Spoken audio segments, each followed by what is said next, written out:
तो private sector भी अपना इनपुट डालने की कोशिश कर रहा है, और अदनान साहब हमारे सामने है, और इनफाल एकेडमी जिस तरह production house, library, CSS, PCS, तहसीलदार, IELTS, मुख्तलिफ कोर्स भी हो रहे हैं।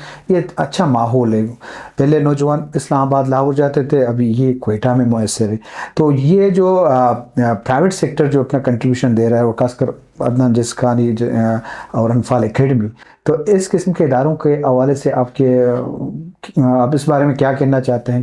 लेकिन अब एक चीज़ मैं आपको बताऊं, बहुत सारी किताबें लिखी गई हैं कि जो ना कौमें क्यों कामयाब होती हैं, क्यों फेल होती हैं, कैसे जो है ना बढ़ती हैं, कैसे गिरती हैं, कैसे उठती हैं, कैसे गिरती हैं। तो उन सब में शायद कुछ फैक्टर्स बड़े कॉमन हैं, और उनमें एक फैक्टर ये भी है कि गवर्नमेंट का साइज़ क्या होना चाहिए। और बड़ी एक डिबेट है, बड़ी किताबें लिखी गई हैं कि बिग गवर्नमेंट अच्छी चीज़ है या स्मॉल गवर्नमेंट अच्छी चीज़ है। एक स्मॉल गवर्नमेंट है, स्मार्ट गवर्नमेंट है। जैसे कि जो अदनान भाई ने जिक्र किया इसका टेक्नोलॉजी का इस्तेमाल गवर्नमेंट सेक्टर में, तो जब तक हमारा मुल्क भी अपने साइज को, गवर्नमेंट के साइज को छोटा नहीं करेगा और अपनी गवर्नमेंट को स्मार्ट नहीं करेगा, नौजवान नहीं बनाएगा, तो ये गवर्नमेंटें इसी तरह से इनएफिशिएंट रहेंगी। इनएफिशिएंट का मतलब क्या? पैसा ज़्यादा डालेंगे, काम कम निकालेंगे, और उस गवर्नमेंट में पर हमारी यूनिवर्सिटियाँ भी आ जाएंगी, कॉलेजेस भी आ जाएंगे, हमारे ब्यूरोक्रेसी की दफातर भी आ जाएंगे, तमाम सेक्टर जितने भी हैं। तो जिन जिन दुनिया ने अपना गवर्नमेंट का साइज छोटा करके प्राइवेट सेक्टर के लिए ज़्यादा जगह बना दी, मुल्क आगे निकल गया। ठीक है, ये समझ हमारे पास आ रही है। पहले जब मैं 1990 में आया गवर्नमेंट जॉब में, और उस वक्त तो बड़े जो ना एक नॉर्मल सी बात थी कि कोई चीज़ आ जाता और उसको रिजेक्ट कर देते सिर्फ इस बुनियाद पे, कहते प्राइवेट आदमी है, प्राइवेट कंपनी है। वो एक किस्म का जो है ना बिल्कुल एक वो कहते हैं ना कि पर्सोना नॉन ग्राटा थे। हमारे दिमाग में बिठा दिया था हमारे सीनियर्स ने कि जो भी प्राइवेट सेक्टर की चीज़ आ जाए इसको रिजेक्ट करो, वरना जुर्म हो जाएगा। फिर बाद में ऐसा ऐसा ख्याल आना शुरू हुआ कि यार ये तो प्राइवेट सेक्टर के बगैर अब चल नहीं सकते, और फिर शायद ये 1990 के बाद ऐसा ऐसा ख्याल आना शुरू हो गई है पब्लिक प्राइवेट पार्टनरशिप का। उसको भी हमारी ब्यूरोक्रेसी ने अब तक जो है ना दबा के रखा हुआ है। अभी तक हमें बड़ी परेशानी होती है कि स्टील मिल को प्राइवेटाइज करें ना करें, PIA को करें ना करें। हमें पता है PIA नहीं चल रहा, फिर भी प्राइवेटाइज नहीं करेंगे उसको। हमें पता है कि जो है ना पानी देना सरकार का काम नहीं है, वे प्राइवेटाइज कर दो इसको। इवन एजुकेशन भी ठीक है, रेगुलेशन स्ट्रांग होनी चाहिए, लेकिन एजुकेशन पूरी दुनिया, अमेरिका की तमाम यूनिवर्सिटियां प्राइवेट सेक्टर की हैं भाई, यूरोप की तमाम यूनिवर्सिटियां प्राइवेट सेक्टर की। पीछे चले गए क्या? पीछे नहीं गए, आगे गए। जब आप प्राइवेट सेक्टर में रखोगे तो वहां पे रिसर्च एंड डेवलपमेंट होगी। प्रोफेसर पागल है, जाकर ढूंढे आपके लिए और रिसर्च की जो ना इन्वेस्टमेंट लेकर आए। वो यही करेगा, तनख्वाह लेगा और जाकर 2 क्लासें लेगा हफ्ते में, और फिर बड़े मजे से घर बैठा रहेगा। बहुत ज़्यादा तंग कर दिया है, यूनियन बाजी करेगा, यूनियन बाजी में आप गए, और ये डाउनफॉल है, one of the reasons for downfall of our universities. ठीक है ना, आप मेरिट पे लेकर नहीं आते, आपने सही पर्सपेक्टिव में चीज़ों को रखा नहीं। आपको पता है कि जो है ना ये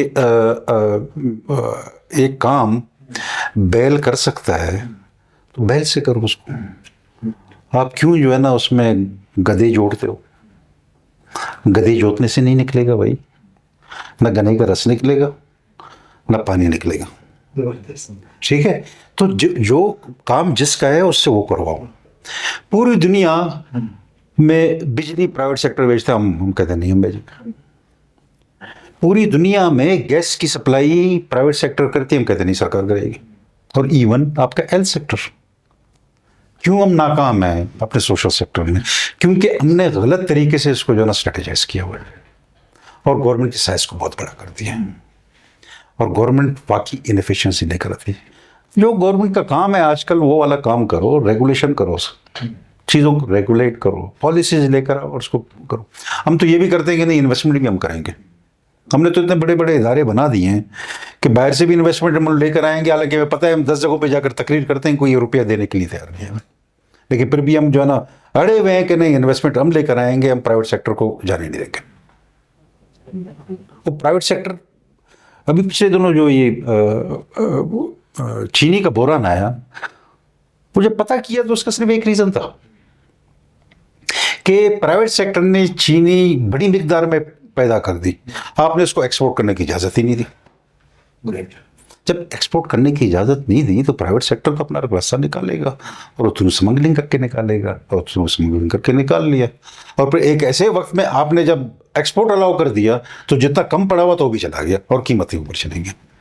ठीक है ना। तो ये इस तरह की चीज़ें बलूचिस्तान के नौजवानों के लिए जो भी प्राइवेट सेक्टर है और उसके जो है ना उसमें सोसाइटी को आगे ले जाने का उनमें जज्बा मौजूद है, मेरे ख्याल में they are far better than government institutions and though should be promoted. आपके इसी जो ना चैनल के थ्रू से मैं कहूँगा कि ठीक है ना कि आप उन प्राइवेट सेक्टर जो कि वाकई कंट्रीब्यूट कर रहे हैं सोसाइटी में, उनको families, parents, governments, individuals, they all should support that. उनको जो है ना एक कमज़ोर इदारे बनने ना दें, क्योंकि जिन मुल्कों के अंदर वीक प्राइवेट सेक्टर है उसकी इकोनॉमी कभी आगे नहीं जाएगी। जी सामीन, दोस्तन जमालदीनी अदनान जिसका हमारे साथ थे, हम बलूचिस्तान के नौजवानों के हवाले से गुफ्तगू कर रहे थे।